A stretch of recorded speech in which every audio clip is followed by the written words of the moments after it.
TalkSport were having a discussion the other day about who could qualify for Europe. They mentioned Villa, who was sitting in 15th position. They mentioned Brighton, whose form has been terrible. They haven't won in the last 5. And we're sitting above both of those. And we didn't even get a mention.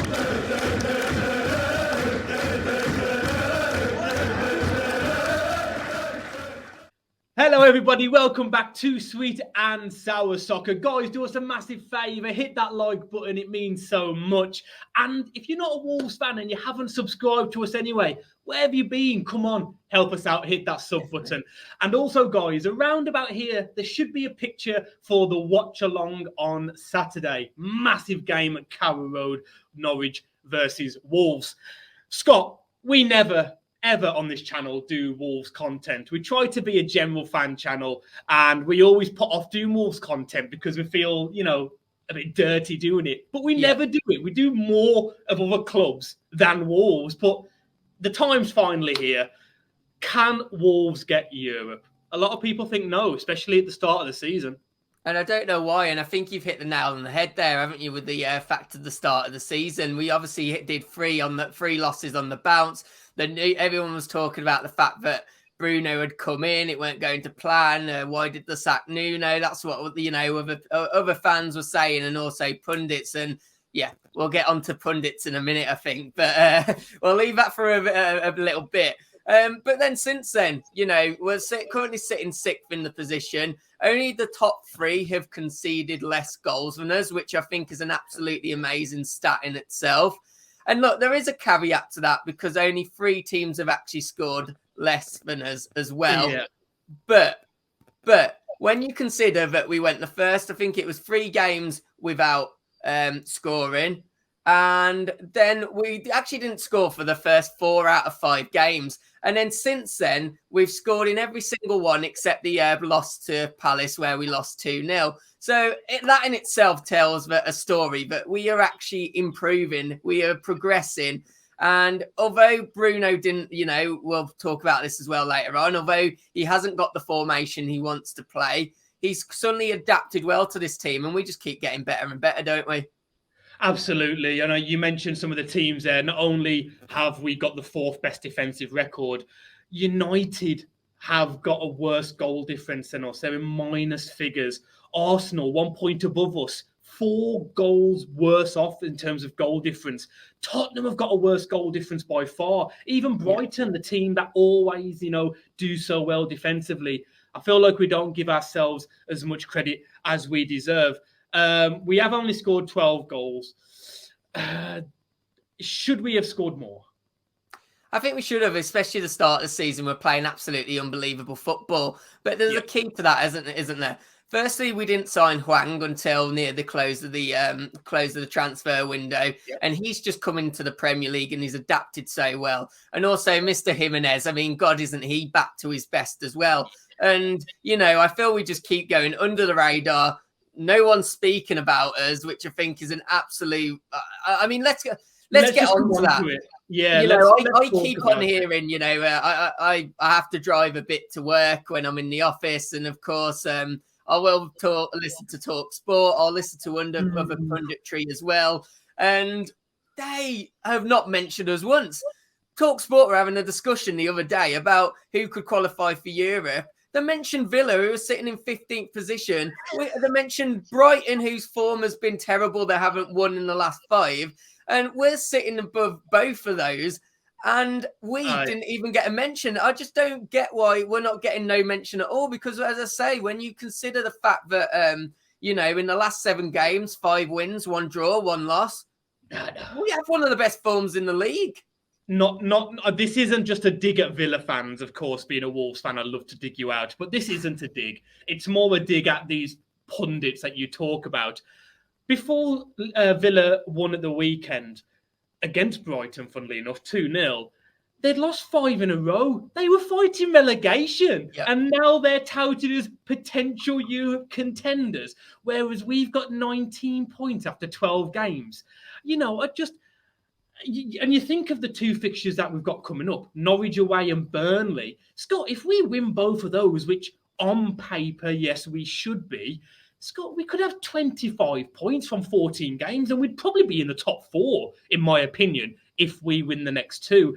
Doesn't matter whether it's TalkSport, Sky, BT, Monday Night Football, no one's talking about us. The only benefit of that, no one's talking about Jimenez, no one's talking about Sarr, no one's talking about Raul. Hwang's come up. So it does have its positives, but the lack of disrespect that we're getting this season, it's criminal. It is really criminal, and it doesn't surprise me because I just don't think we ever get mentioned. We're always that team that weren't going to qualify for Europe when we did, so it's no surprise to me. But one thing you spoke about there was, of course, our attacking options, and what a revelation they're starting to be. We've obviously got Jimenez back, we've got Hwang, we've got Podence, we've obviously got Trincao. We've got Adama Traore, who's struggling to get any more than 15 minutes on the pitch at the moment. Our options, and that's now, our options in attack at the moment are absolutely unbelievable. And the big thing for us was last year when we lost Jimenez, we were a bit screwed. This year, I feel we have options. I really do, because if he did pick up an injury, it would be terrible. But I feel we have Hwang that could play there. I would also like to see Podence potentially in a false 9. Look, we would have to adapt the way we play. But the key point is we have options. And of course, I haven't even mentioned Fabio Silva, who can't get a look in despite last season, leading the line for the majority of the season. And then you think we've got some good players out on loan. Morgan Gibbs-White, of course, doing very well at Sheffield United, who I believe they actually lost their manager today, didn't they? Sheffield United, not long ago. But we've got players out on loan that are doing the business as well. The great thing about our attacking lineup, which I think that is on par with what we will need to go forward and get Europe, along with our defense. I know that might sound stupid. Of course, you need a good defense and a good attack, but previous seasons we were keeping the clean sheet. It's just that we weren't always scoring the goals. I do feel like this season, if we can get those goals coming, rather than just trying to get 1-0s, which we really have been, apart from the 3-2 against Villa, they're not always going to last. You're not going to keep winning games 1-0 in the Premier League. So whilst we have got a good defence, we have to take advantage of that. And I just feel like starting to put away more and more chances. Let's talk about the players that we have got to come back, because you slightly mentioned it, but you didn't go into detail. Just the attacking players that we've got to come back. And of course, the obvious one, Pedro Neto. He hasn't even played this season. Imagine how many points we'd have if he did. My God. Yeah, exactly that. And imagine the attacking choice that we've got now. And I think the beauty about our attacking choices, they all bring different things. We won't get into a Traore debate at the moment, but of course he brings something very different to, for example, Trincao. They're two very different players. We can choose different players to suit different games. And of course, when you've got Pedro Neto back, you're looking at that attacking options and thinking, well, who's actually going to play? Because I'm sure Neto walks into the team, Jimenez walks in, and Hwang, maybe that's a 3. But, we've just got so much options. And, of course, we can't just speak about of course, Neto. We've got to speak about Mr. Johnny Otto, Mr. Dependable. We're already looking very good defensively, only 12 goals conceded. Imagine how many that would be if we actually had him back. And now he's, there will be doubts around him, but he's tore both his ACLs. He can't tear an ACL again, because once it's been surgically put back together, it can't happen again. So we should have him back. And when he come back from his ACL injury last time, within 2 or 3 games, he looked the same Johnny Otto, didn't he? So I'm absolutely buzzing to have him back. And if I'd have said to you at the start of the season, or maybe a year ago, if I'd have said to you, bearing in mind this is a back 5, not a back 4, if I said Bowley can't get a look in at all, he just cannot get a sniff of this first team squad. If I said we were playing a back 4, you might go, okay, Kilman and Cody are probably doing well. If I said to you a year ago, Bowley will not play at all, he's been fit for 3 or 4 games now, and we're still playing a back 5, the cover that we've got there, it's unbelievable, isn't it? It is unbelievable. And we've got that, and, pretty much everywhere apart from one position. And of course, that's that centre mid position, which worries me. Of course, we've got Neves, but and look, this is a limitation. But if we lost Neves at the moment, we'd be faced with Dendoncker and we'd be faced with Moutinho. But there is a small caveat to that in, especially if something happens in January, for example, where we could go back to a back four. We've got the option to recall Morgan Gibbs-White. We've also got the option to play Podence in an attacking mid position if we needed to add some more attacking prowess, and go to that back four. And also the recent news that's broke is obviously we've got Jordao. We haven't seen a lot of him as Wolves fans, but he was signed with real promise. He was actually supposed to be the more promising one out of the two between Neto and Jordao when we signed him. So, he's coming back as well. We have options, and it feels like we have options, doesn't it, for the first time in a long time, to be honest. A long time. I'm going to play devil's advocate, Scott. What could hold us back from getting top 7? Let's say top 6 in case we finish 7th again and Arsenal win the FA Cup. Oh my, I can't believe that. Let's say we get Europe in one capacity or another. What could stop us getting there? Well, I mean, you look at what could stop us, and Christmas should be a cheerful time of the year for everyone. But for us, it's looking a bit scary, isn't it? I mean, we play Chelsea, Arsenal, United. We play Arsenal. We actually play Arsenal and Spurs in Feb as well. But we play United, Arsenal, Chelsea, City, Liverpool, all pretty much within that Christmas period. That's going to be the one limitation, isn't it? But I think any pundits would probably throw it as well. Look at your upcoming fixtures, but everyone's got to play everybody. Everyone's got to play everyone. I think by the halfway point, after 19 games, if we've got 30 points, which is not going to be easy, but if we've got 30 points, you like to think 60 could get you top 6, maybe 62. If we beat Burnley and Norwich in the next 2 games, we're already at 25. I don't see any reason why we can't beat Arsenal. I know they're in a bit of good form, but to Tottenham, are we scared of Tottenham? Everyone's got to play everybody. The obvious ones, Liverpool, City, then we play Brighton, and then we play Chelsea. I think that's going to be the worrying period. But as you say, if we can do what we're supposed to by beating Norwich, beating Burnley, and maybe picking up a point or 3 against Brighton, if you round those group of games into 6 and we even get a point out of one of the 3 harder ones, that's 10 points in 6 games. That's still a really good return. I completely agree. I think there's a bigger problem than just that coming up to as to why we might not get top 6 or Europe in some way or another. The players can do as well as they can. And we've seen Wolves players over the last 2 or 3 seasons in the Premier League. Cody playing 65, 64, 63 games a season every season. Moutinho at the age of 104, he's playing 55, 60 games a season. Raul before his injury, he was playing week in and week out. That doesn't always work. As we found out last season, we had 3 or 4 big injuries, granted. But January, you do need depth. Defensively, we've got some cover. Left back, Marcel, and of course, Aït-Nouri. Centre back, as we mentioned, Bowley can't get a sniff. We've got attacking options. It's that centre midfield, Scott. How much, if any, can Fosun almost, not guarantee, it's the wrong word, but give Bruno that foothold to say, right, top 6 is yours now. You can do it. You're 6 after 12, 13 games. Let's go and do it. How much of a catalyst could Fosun?